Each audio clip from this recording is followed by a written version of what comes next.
I don't know that you can hear that, but there's a setter Jake's coming down the hill. Oh, focus. Everything's still dripping because it just quit raining again. Cooled down to about 33 last night before I went to bed. I woke up, I don't know, not too long after that. Either I got up or I don't remember. Anyway, I was up and I looked again and it was 36. When I got out of bed this morning, before I scrubbed my teeth, it was 38. By the time I got my coffee and got a bite to eat, it was 36. So, and yeah, dogs are in the shop barking. Ty could be here any minute and they go ape shit. I don't like them going ape shit that early in the morning. Things that, once again, I don't know if you can hear it or not. They just hit the bottom of the hill, I think. There's a little sprayer on the back of the 135. That's still full of water. I can't tell you how many times I've gone by there and was going to drain it and didn't. But if we're going to be, which they still can't make up their mind, now they're saying 17 degrees instead of 4 degrees or 23 degrees. If we're going to be that cold, it definitely got to get drained. I don't know if I mentioned it yesterday or not, but Becky got the sprayer on the back of her bike drained out, taken off, and it's stashed behind the fertilizer spreader. At least it's protected back there. I don't remember who the heck said it in a video yesterday.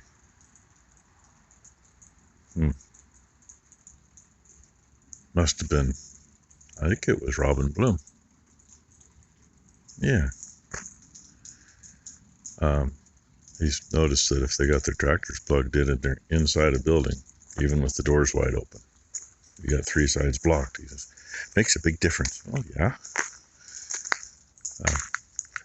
He thinks the wind chill might make a difference, and I kind of agree with him because we've had stuff out in the open that there's no way it was going to start before, and we've had stuff just in the machine shed fire right up. Oh, I gotta fire that thing up today too.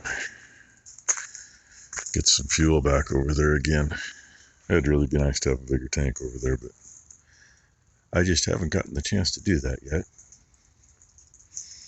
I gotta take a bunch of stuff out and change a bunch of stuff, and it's not something I want to do when it's cold out. Anyway, head to the back barn and get the boys fed. Leave the dogs in the shop till the cows are kicked out of the feed barn. Then everybody else gets fed. Red light district. And then we listen to that. Yeah. We're gonna fire her up today. These guys are done. I unhooked the hoses off both ends of Wally's trough and got it drained. Why? Because it's way over the top of the float, because the float still isn't sealing off right. Even though I've messed with it a couple of times. Kicked the cows out. 2 young ones. 111 and 123. They both wanted to stand over here. 123 was into the tubs.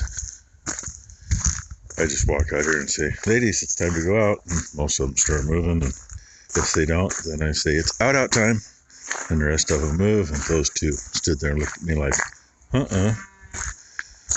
So 123 was standing right here broadside looking at me. And I reached up and I smacked the handle on this winch. Yeah, I should have had that on video. Anyway, we're going to throw an oat bale on top of that. Leave that one alone. Throw an oat bale on top of that. Why oat bales? There's more energy in it. It's not necessarily, hey, there's a little color, cool. It's not necessarily as nutritious because it's overripe, but it should have more energy to keep them warm. And I thought that one was down lower. Yeah, we might make it down lower. If I was really good, I'd just put the squeeze on the skid steer and I can grab a half a bale and cut the twine off and come back and grab the other half. But I don't know if I want to do that. Although we might. With the squeeze, I can bury one fork through the bale and hold on to half of it. And he cuts twine off and the other half drops, which would just about fill that feeder perfectly. And then just pack the other half out, put it in one of those feeders. And yes, the dirty faces. Yeah, especially you. You're not doing too bad on it yet. There's 12 of you in there? Yeah, that ain't too bad for 12 of them in there. I don't remember what day we put them in there, but, you know. Either way, they're getting what they need out of it. And I don't know when Ty's going to be here. She says everything's froze solid up there and so foggy they can't see the barn from the house. So, which is a little farther than it is from the trailer to the barn. Actually, looking straight across their pasture, it's probably from the shop. Oh, at least to the back side of the feed barn, maybe a little farther. So I don't know when she'll be here. I just know that I think it cooled off some, and now we've got the wind picking up, and my fingers are freezing. Who's here this morning? I got to see her last night too, because her mommy and daddy came out to grab a generator so they could have power for a little while. But no. All smiles. Still no power up there, so. So sleeping is non-existent. Well, sleep is fine without power. That means there's no light. Unless you're listening to a generator. A snort too? Whoa. We got a snort? We got a snorty like a little piggy? You be like your mama and snort when you laugh? You have another little snort. 80-gallon tank on the bottom, 50 on the top. I want to replace that one. Got a oval that should work. 285, 300, whatever it is. But I still want to put the 50 on top of it. So if it does run dry, whoever set up, open that valve, it's filtered, it dumps into this tank. This tank goes to the stove. And Ty's getting some fry in for the heifers, 2-year-old. That's the worst pen, and weather's usually when we get the really cold weather, it comes out of the east or the north. Either way, their pen gets the gist of it. And I got a little work to do on the generator. Got to find a new hose. Little things like that. And believe it or not, even though it's kind of bright out, it's trying to rain. Ty did a good job on that. I'm going to guess she puts them over the gate because those 3 cows laying there against the gate. We took 2 oat bales and split them up. They ended up running a little short this year. Instead of being a good 6 foot or 7 foot, most of them were only about 5 foot, so I couldn't grab them right with the squeeze. So I grabbed, what I could grab, as narrow as I could actually squeeze. Went to the far feeder in the feed barn and got part of it. The rest of it I put in the feeder at this end. Grabbed another one, did the same thing and put it in for these girls. And I put the blade on. Part of it is I might try to clean part of the cow lot and see how it works. I'm not sure I can keep from digging, but I'm going to try. But I found something out. I got the adapters made so I could hook up. I bladed forward to smooth out here by the barn. It's where it's always turning when we're filling totes and everything else. And I had a rude awakening. I'm glad I was quick. There's a line right there. That's where the adapter come unhooked. Not from the loader. And luckily it didn't break the freaking hoses. One hose has got extra room, the other one was pulled tight. I was able to actually turn the blade, since I still had hoses hooked up, right?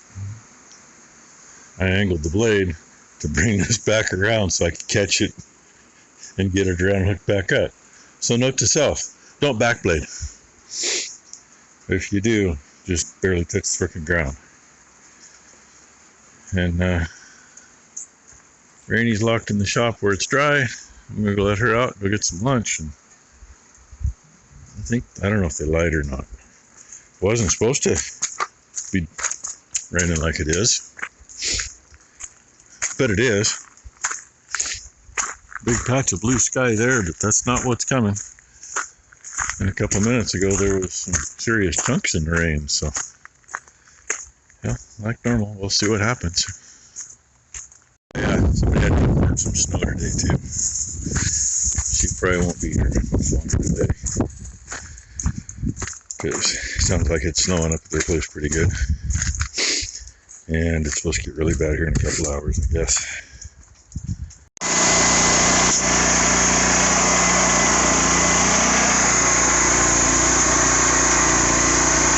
She still runs.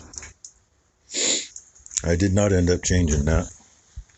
I did cut the end off because I couldn't get it back through the freaking deal.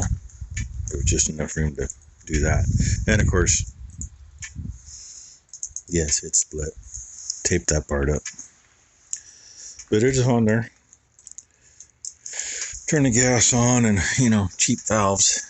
It dripped a little when I turned it on. Go figure. Turned the choke on. That's a pretty good sized motor to hand start, but third pull it was running. And you witnessed that. Just let it run out of gas so that it'll start again next time. And next on my agenda, I got to drain a sprayer tank. I tried to do it with my hands. Just, last time we had a little cold spell, but it didn't get cold enough to worry about. But I could not get the filter housing broke loose. So,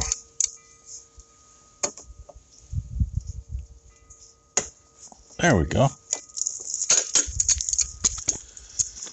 Yeah, what a better spot to drain, 30 gallons?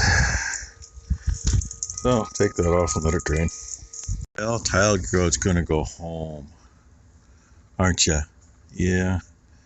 And they had power up there for a little bit, then it's out again, apparently. It was on again, and now it's completely out. It's almost to Portland. Westland, all the way back. You probably can't hear, but it's actually never known yet. It's like about a 30 or 40 mile long strip, probably 20, 30 miles wide. That's all out. But yet Brooks Work still has it. It's not just West Oregon. It's PGE and feed line that comes from Bonneville that feeds both. So, figure it's a Bonneville issue probably. Which means it's my aunt's issue. So, she's gonna go home. And it literally just stopped dumping 5 minutes ago. It's fixing to again. Say what? It's fixing to again. Start dumping. Yeah, it's gonna start dumping again. So much for there, it's gonna be decent this afternoon. So needless to say, I didn't even try to start. It's starting to dump again.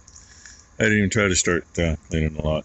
And yes, I have my sister's laundry, Nuggy stuff, extra food. Her horsey. Oh, do you want your horsey? She doesn't have her moo. Didn't even know she had a horsey. Want your horsey? Huh? Okay. She got a hold of it now. She'll drop it on the way home, I'm sure. Oh, yeah. I found 3 binkies I didn't know I had in my car. So, anyway, I'm going to go feed and go in. Thanks for watching. We're going to see what tomorrow brings, because it's 42 degrees right now, and we're supposed to be 17 in the morning. And high winds. So, hope everybody had a great Thursday. High winds and snow. Hope you have a good Friday, and she's going back to the snow zone.